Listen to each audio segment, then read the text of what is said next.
La vie extraordinaire de Jésus de Nazareth.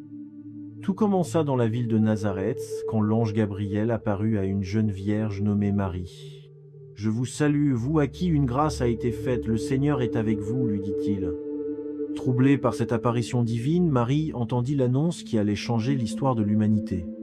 Elle porterait l'enfant de Dieu. Sa réponse, empreinte d'humilité, résonne encore.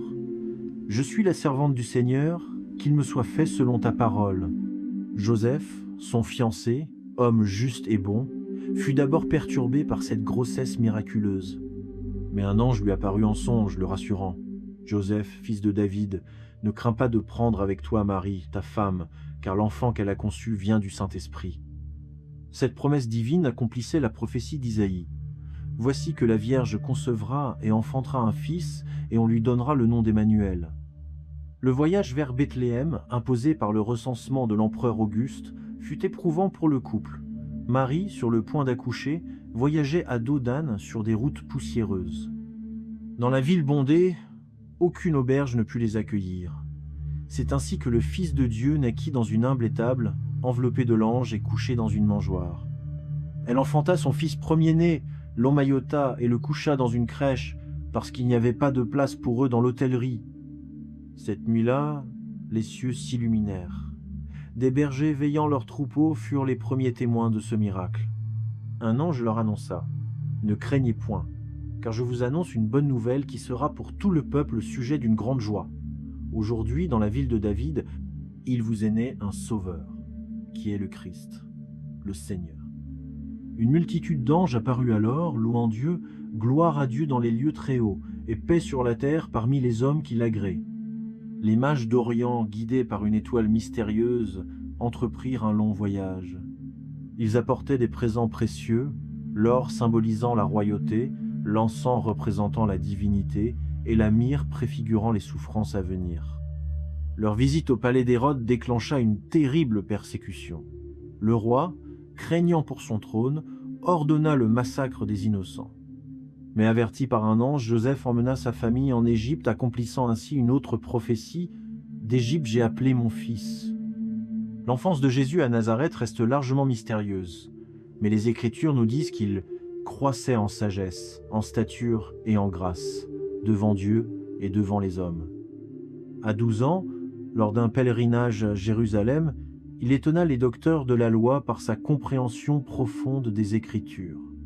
Quand ses parents inquiets le retrouvèrent après 3 jours, il leur dit « Pourquoi me cherchiez-vous ? Ne saviez-vous pas qu'il faut que je m'occupe des affaires de mon Père ?» À 30 ans, Jésus quitta son métier de charpentier pour commencer sa mission divine.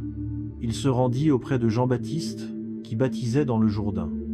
En le voyant approcher, Jean s'écria « Voici l'agneau de Dieu, qui ôte le péché du monde. » Au moment du baptême, l'Esprit Saint descendit comme une colombe, et la voix du Père retentit : « Tu es mon Fils bien-aimé, en toi j'ai mis toute mon affection. » Immédiatement après, l'Esprit conduisit Jésus dans le désert où, pendant 40 jours, il fut tenté par Satan. À chaque tentation, il répondit par la parole de Dieu, nous enseignant ainsi la puissance des Écritures face au mal. « L'homme ne vivra pas de pain seulement, mais de toute parole qui sort de la bouche de Dieu, déclara-t-il. » Son ministère public débuta en Galilée. Il appela ses premiers disciples près de la mer, Simon-Pierre et André, puis Jacques et Jean. « Venez, suivez-moi, et je vous ferai pécheurs d'hommes. » Bientôt, 12 hommes ordinaires devinrent ses disciples les plus proches, témoins privilégiés de ses enseignements et de ses miracles. Ces paroles bouleversaient les traditions. Dans le Sermon sur la montagne, il proclama les béatitudes. « Heureux les pauvres en esprit, car le royaume des cieux est à eux. » Il enseignait avec une autorité nouvelle.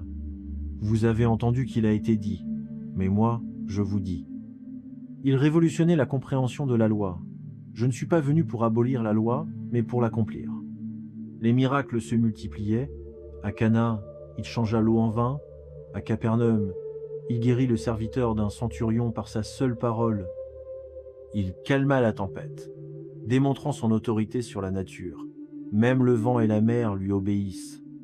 La multiplication des pains, la guérison des lépreux, la résurrection de la fille de Jaïrus, chaque miracle révélait sa compassion et sa puissance divine. Ces paraboles touchaient les cœurs, le semeur, le fils prodigue, le bon samaritain. Il utilisait des images simples pour révéler des vérités profondes sur le royaume de Dieu. Le royaume des cieux est semblable à un grain de sénévé, expliquait-il, montrant comment la plus petite des semences peut devenir un grand arbre. Mais l'opposition grandissait. Les pharisiens et les sadducéens le questionnaient sans cesse, cherchant à le piéger.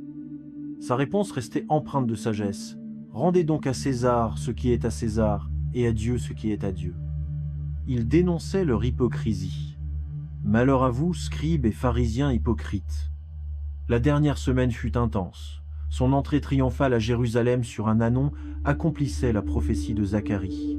Au temple, il chassa les marchands. « Ma maison sera appelée une maison de prière. » Le dernier repas avec ses disciples fut chargé d'émotion.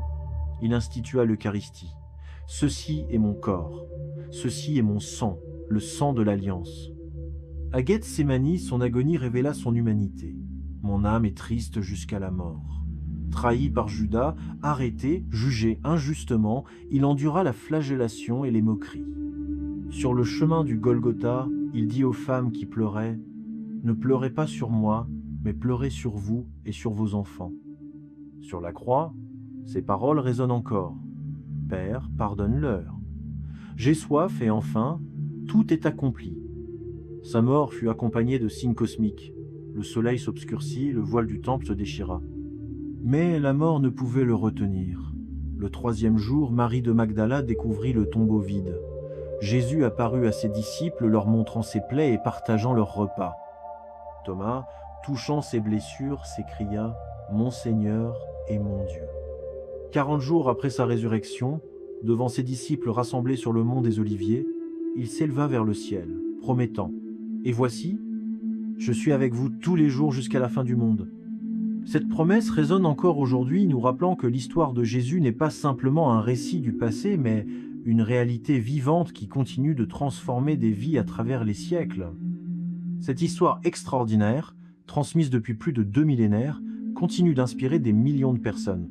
Comme Jésus l'a dit, « Je suis le chemin, la vérité et la vie. » Sa vie nous rappelle que l'amour est le plus grand des commandements. Tu aimeras le Seigneur ton Dieu de tout ton cœur, de toute ton âme et de toute ta pensée. Que la paix soit avec vous. Amen.